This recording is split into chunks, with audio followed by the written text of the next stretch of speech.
মনে রাখবেন, রাসূল পাক সাল্লাল্লাহু আলাইহি সাল্লাম বলছেন, কবিরা গুনাহ করার কারণে কোনো ব্যক্তিকে কাফির বলা যাবে না। একজন ব্যক্তি যদি দারু পান করে, দারুকে হারাম মনে করে পান করে, সেই ব্যক্তিকে গুনহেগার মনে করতে হবে, পাপী মনে করতে হবে, কিন্তু কাফির বলা যাবে না। একজন ব্যক্তি যদি জুয়া খেলে, পাপী হবে, গুনহেগার হবে, কিন্তু কাফির হবে না।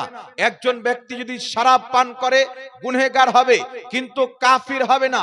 কিন্তু পৃথিবীর মুসলমান যদি কোনো ব্যক্তির আকীদার মধ্যে একটা কুফরি আকীদা হয়ে যায়, যতই নামাজ পড়ুক, রোজা রাখ, ওই ব্যক্তি কাফির হয়ে যাবে, মুসলমান থাকবে না। একটা আকীদা ইসলাম থেকে বের করে দিবে। আজ থেকে প্রায় 150 বছর পূর্বে পাকিস্তানের মাটিতে একটা ফিরকা বেরিয়েছে, যার নাম হচ্ছে কাদিয়ানি ফিরকা। গোলাম আহমদ কাদিয়ানি একটা মৌলবি লোক ছিল, কিতাব লিখেছে, কুরআন পাক পড়াতো, হাদিস পড়াতো, বুখারী মুসলিম পড়াতো। সে 5 ওয়াক্তের নামাজ পড়তো, রোজা রাখতো, সেও হজ করত। কিন্তু গোলাম আহমদ কাদিয়ানি সে নিজেকে নবী দাবি করেছিল। ওর ভক্ত আছে না নাই দুনিয়াতে? ওর ভক্ত আছে না নাই? ওর ভক্ত দিনের দিন আপনাদের মুর্শিদাবাদেও ঢুকছে। মুর্শিদাবাদের কয়েক জায়গাতে খবর এসছে যে কাদিয়ানি প্রমাণ এখানে প্রচার ও প্রসার হচ্ছে। এই বেরাদুর ইসলাম যারা কাদিয়ানি, তারাও নামাজ পড়ে, রোজা রাখে, হজ করে, যাকাত দেয়, তারাও মাদ্রাসাতে পড়ায়। কিন্তু আপনি বলেন, এই কাদিয়ানি কি মুসলমান? ওর নামাজ দেখে মুসলমান বলা যাবে? ওর রোজা দেখে মুসলমান বলা যাবে? হজ দেখে মুসলমান বলা যাবে? যাকাত দেখে মুসলমান বলা যাবে? কোশ্চিন কালে বলা যাবে না, কারণ সে আমাদের নবীর পর নতুন একটা নবী বানিয়েছে। আর ইসলামের আকীদা হচ্ছে, আমাদের নবীর পর কিয়ামত পর্যন্ত কোন নবী জন্ম নেওয়া অসম্ভব। মুসলমান এটা হতে পারে না। তো একজন ব্যক্তির একটা কুফরি আকীদা তাকে ইসলাম থেকে বের করে দিবে। এখন আপনাকে নবী পাকের যুগের একটা ঘটনা বলে দিই। তাফসিরে নিশাপুরীর মধ্যে একটি হাদিস লেখা আছে, আব্দুল্লাহ ইবনে আব্বাস রাদিয়াল্লাহু তাআলা আনহু থেকে বর্ণিত। তিনি বলছেন, নবী পাকের যুগে একজন ব্যক্তির একটা উটনি হারিয়ে গেছে। তো আমার আপনার নবী বলছেন, তোমার উটনি অমুক জায়গাতে রয়েছে। তো একজন ব্যক্তি বাইরে গিয়ে বলছেন, মুহাম্মদ বলে তোমার উটনি অমুক জায়গাতে আছে। মুহাম্মদ গায়েবের খবর কি জানে? মুহাম্মদ তো গায়েব জানে না। তখন আল্লাহ আয়াত নাজিল করলেন। এটা কোন ব্যক্তি বলেছিল? যে বলেছিল ও নবীর পিছে নামাজ পড়তো, নবীর সঙ্গে যুদ্ধের ময়দানে যেত, নবী পাকের সাথে ইফতার করত, রোজা রাখত। আল্লাহ আয়াত নাজিল করলেন, ওয়ালা ইন সালতাহুম লা ইয়াকুলুন্না ইন্নামা কুন্না নাখুদু ওয়া নালআবু কুল আবিল্লাহি ওয়া আয়াতিহি ওয়া রাসূলিহি কুনতুম তাস্তাহজিউন। আল্লাহ আয়াত অবতীর্ণ করলেন, হে নবী, তুমি যদি তাকে জিজ্ঞাসা করো, সে বলবে আমি তো মাজাক করছিলাম, আমি তো ঠাট্টা করতেছিলাম। তুমি কি আল্লাহর আয়াত থেকে ঠাট্টা করো? আল্লাহ রাসূলকে নিয়ে ঠাট্টা করো?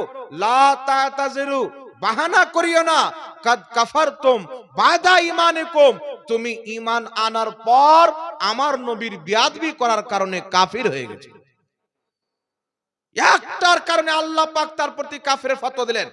এই জন্য পৃথিবীর মুসলমান গুনহার কাজ করলে মানুষ গুনহেগার হয়, কাফির হয় না।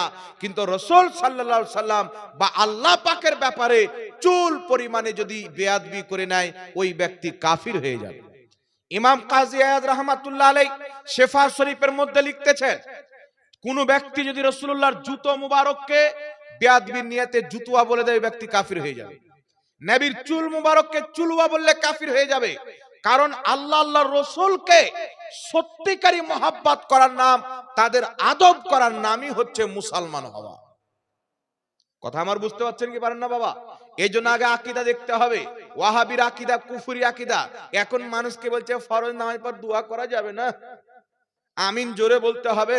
কোন বাপের বেটা যে পৃথিবীর মাটিতে ওকে বসান দেখি, ফরজ নামাজ পর হাত তুলে দোয়া করা যাবে কি যাবে না? তারাবির নামাজ 8 রাকাত কোন মায়ের লাল প্রমাণ করবে আছে পৃথিবীর মাটিতে? বাংলাদেশে গিয়ে চ্যালেঞ্জ দিলে হবে না। আপনাদের পাশের থানা জলঙ্গি, জানেন জলঙ্গিতে একটা ভাড়োয়া মৌলবি বেরিয়েছে। আপনাদের ভাষায় কি বলে জানেন না? আমাদের ঝাড়খণ্ডের ভাষায় ও বলে নামার্দ মৌলবি। এ বাংলাদেশে গিয়ে চ্যালেঞ্জ করে, কিন্তু ক্ষমতা নাই। সারা পৃথিবীর লামাযহাবিকে আমি চ্যালেঞ্জ করতেছি, মুসলমান ফরজ নামাজের পর হাত তুলে দোয়া করাকে যদি কোনো আহলে হাদিস বিদআত প্রমাণ করতে পারে, নাজায়েজ প্রমাণ করতে পারে, তাকে 10 লক্ষ টাকা পুরস্কার দেওয়া হবে।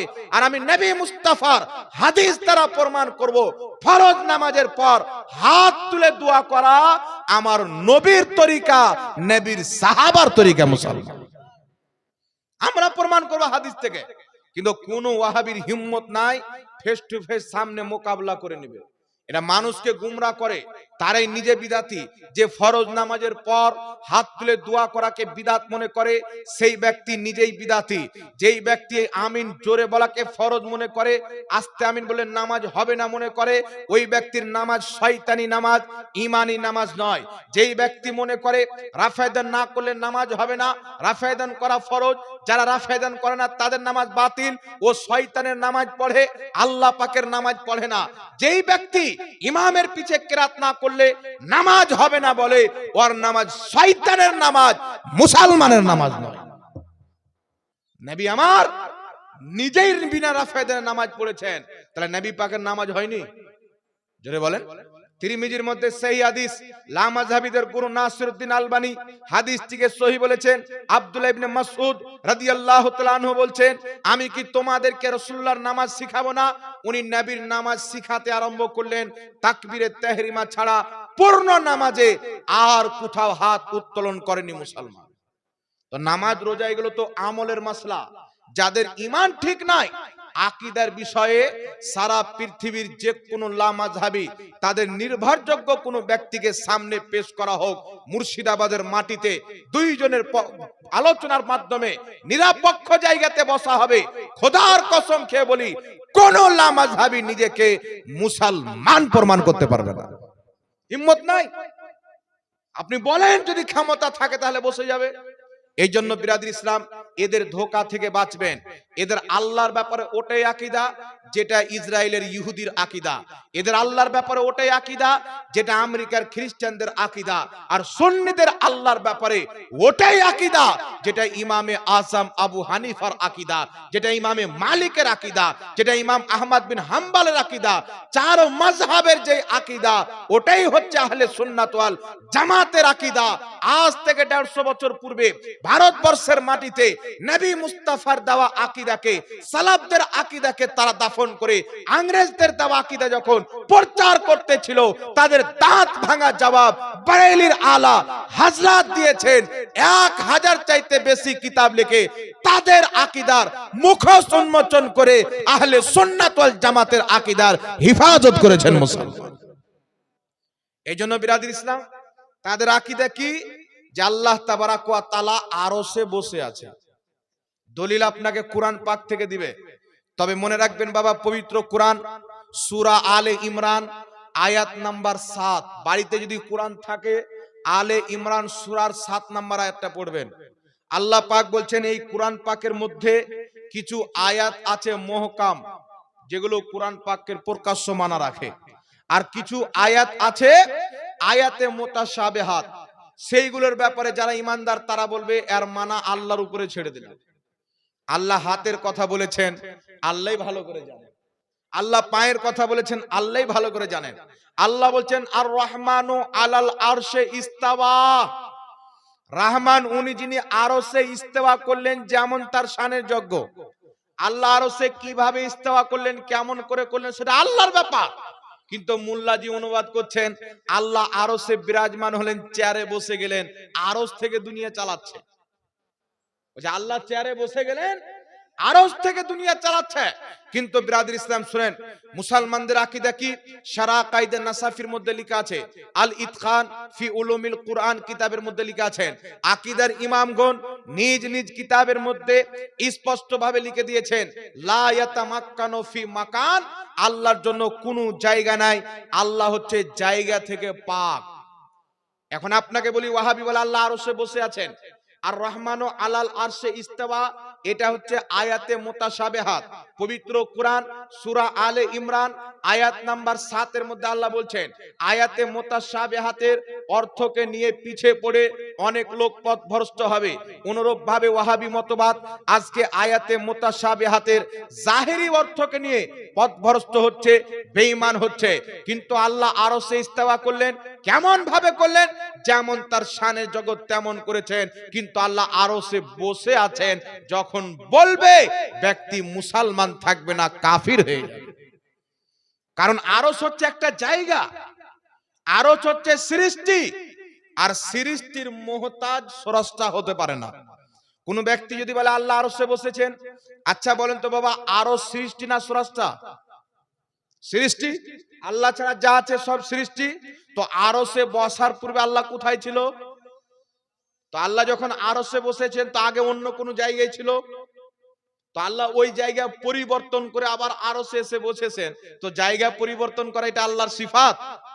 জোরে বলেন, এটা কোনোদিন হতে পারে? কোনোই মতে হতে পারে না। এই জন্য পৃথিবীর মুসলমান যখন জায়গা বলতে কিছু ছিল না, ছিল না শব্দটাও ছিল না, তখন আমার আল্লাহ ছিল কি ছিল না? জোরে বলেন। তখন যেমন ছিল এখনো তেমন আছেন, ভবিষ্যতেও তেমন থাকবেন। আরো সে আল্লাহ ইস্তেওয়া করলেন, যেমন তার যেমন তার শানের যজ্ঞ। আমাদের ঈমান আছেন আল্লাহ পাক আরো সে ইস্তেওয়া করেছেন যেমন তার শানের যজ্ঞ। কিন্তু আল্লাহ আরো সে বসে আছেন, আরশ হচ্ছে আল্লাহর জায়গা। এটা হচ্ছে কুফরি আকীদা। আকীদার ইমামগণ স্পষ্ট ভাবে কিতাবে লিখে দিয়েছেন, লা ইয়াতামাক্কানু ফি মাকান, আল্লাহর জন্য কোনো জায়গা নাই, আল্লাহ হচ্ছে জায়গা থেকে পবিত্র। জোরে বল সুবহানাল্লাহ। আল্লাহকে কোনো নির্দিষ্ট একটি জায়গায় বসানো কুফরি আকীদা। আর আল্লাহ সব জায়গাতে বিরাজমান, এটাও হচ্ছে বেঈমানদের আকীদা। মুমিনদের আকীদা কি? আল্লাহ সৃষ্টির ঊর্ধ্বে। মুমিনদের আকীদা কি? জোরে বলেন। ইসলামিক আকীদা হলো আল্লাহ সৃষ্টির ঊর্ধ্বে। আরে আপনার আমার দুনিয়া কত বড়! এই দুনিয়া থেকে বেরিয়ে যখন আপনি চাঁদে যাবেন, দুনিয়া ফুটবলের সমান দেখতে পাবেন। এখান থেকে যেমন চাঁদ এত বড় দেখছেন, চাঁদ থেকে দুনিয়া এত বড়। আর একটু দূরে যাবেন তো এত বড়। এমন এমন আল্লাহ পাক গোলা সৃষ্টি করে রেখেছেন, এই দুনিয়ার এক একশো দুনিয়া একটা গোলাতে ঢুকে যাবে। এই দুনিয়া কত বড়, আল্লাহর সামনে কিছু নয়। রাসূল পাক বলছেন, যদি দুনিয়া মশার পাখার সমতুল্য যদি হাইসিয়াত রাখতো, তো আল্লাহ পাক কোনো কাফিরকে রিজিক দিত না। একটা মশার পাখার যেরকম মূল্য আছে, এই দুনিয়ার মূল্য আল্লাহর কাছে নাই। এটা পাখার সমতুল্য দুনিয়া নয়। আমাদের কাছে যেমন একটা মশার পাখা, আল্লাহর কাছে দুনিয়া এত বড়ও নয়। কথা আমার বুঝতে পারছেন কি পারেন না বাবা? এই দুনিয়ার বাইরে আরো অনেক কিছু আছে। সূর্য আছে, সূর্য কত এই পৃথিবী থেকে কত গুণা বড়। যারা পড়ালেখা করেছেন আপনারা সকলে জানেন। আমি যতটুকু জানি সম্ভবত পৃথিবী চাইতে 13 লক্ষ গুণা বড়। 13 লক্ষ গুণায় পৃথিবী চাইতে সূর্য বড়। সূর্যের চাইতেও বড় বড় গোলা আছে। তাহলে আপনি চিন্তা করেন দুনিয়া কত বড়। আর আরশের মধ্যে আল্লাহকে ভরে দিচ্ছে যে আল্লাহ আরশে বসে আছে। আরশ আল্লাহর বাড়ি। বেটা বহুর বাড়ির প্রয়োজন পড়ে, আল্লাহর বাড়ির প্রয়োজন নয়। এই জন্য পৃথিবীর মুসলমান এদের বেয়াদবি আকীদা, কুফরি আকীদা থেকে নিজের ঈমানকে বাঁচিয়ে রাখবেন। সোশ্যাল মিডিয়ার মাধ্যমে নামাজ রোজা দেখে, চেহারা দেখে মৌলবি মনে করে ঈমান বিক্রি করে দিবেন না। খোদার কসম খেয়ে বলি, হযরতে খাজা গরিব নওয়াজ যেই আকীদা প্রচার করেছেন, উনার বানানো আকীদা নয়, মুহাম্মদ রাসূলুল্লাহর দেওয়া আকীদা প্রচার করেছেন।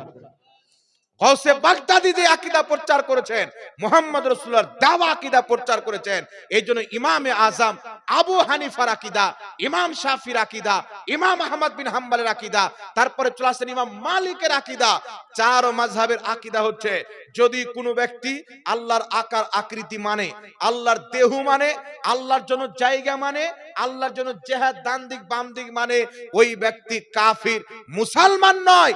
বর্তমান জামানায় এইগুলো আকীদা আহলে হাদিসের মধ্যে পাওয়া যায়। তাই তাদের আকীদা ইসলাম বিরোধী হওয়ার কারণে তারা মুসলমান নয়। মুসলমান আছে। আর এরা শুধু আকার আকৃতি নয়, বলছেন মানুষের মতো। ওয়াহিদুজ্জামান লিখছে আহলে হাদিস হাদিয়াতুল মাহাদির মধ্যে যে আল্লাহর আকার আকৃতি মানুষের মতো আছে।